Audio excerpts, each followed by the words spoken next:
For many of us, staying in our houses because of the coronavirus has been a strange time, but not difficult.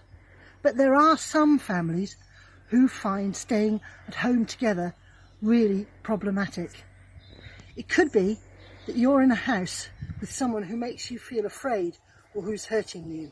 And if that's the case, you don't have to suffer in silence, and you don't have to leave your home either.